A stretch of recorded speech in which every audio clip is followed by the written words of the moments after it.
Hello! So, ito yung tutorial ko para mas mabilis yung Excel.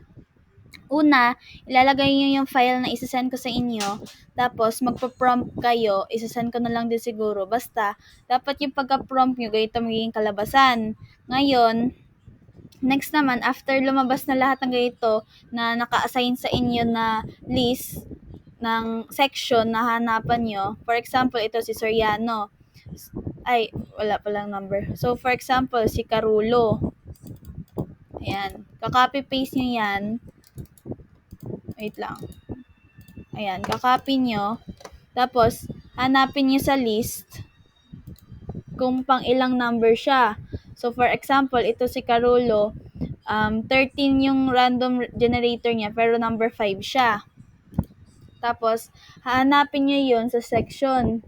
So, kunwari, 1 element siya, diba? 1, 2, 3, 4, 5. Ayan si Carulo, 5. Tapos, gagawin nyo, ilalagay nyo muna siya sa column C, yung number, yung kaninang kinapin nyo, o ipe-paste nyo. Tapos, sunod, dito sa column D, equal sign, text split, tatype nyo yan, tapos, C, tapos kung ano yung number dito, diba, C, tapos 47, dito nyo makikita. Ilalagay nyo siya sa D, pero C47. Tapos, isasendan ko kayo ng ganito. Ayan, kakopy nyo. Tapos, ipe-paste nyo din. Yan. Ganyan dapat maging kalabasan. Ayan, di ba na-split na lahat.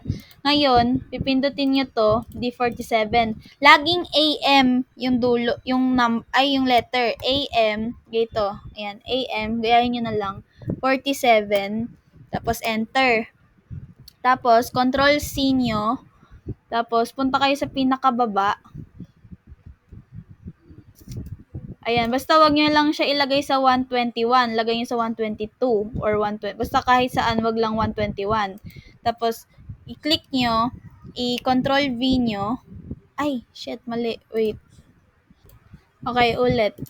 Mali pala yun. Diba, pagka-copy nyo, i-right click nyo, pindutin nyo paste special, tapos values only. Yan. Tapos, gagawin nyo ulit, shift, tapos space bar, control C, tapos balik ulit kayo doon. Ayan, dito yung palatandaan nyo.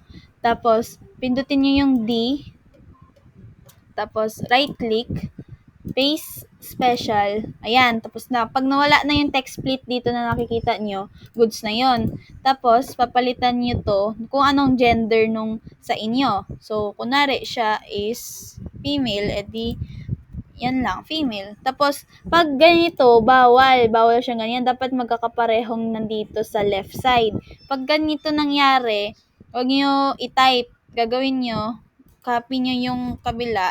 Ayan, kunwari, ganyan, dalawa na pala. E di, copy nyo, tapos, paste, copy, paste, yan. Basta, pag copy, control C, pag paste, control V. Tapos, ayan lang, repeat nyo lang hanggang sa matapos na tong listahan na to.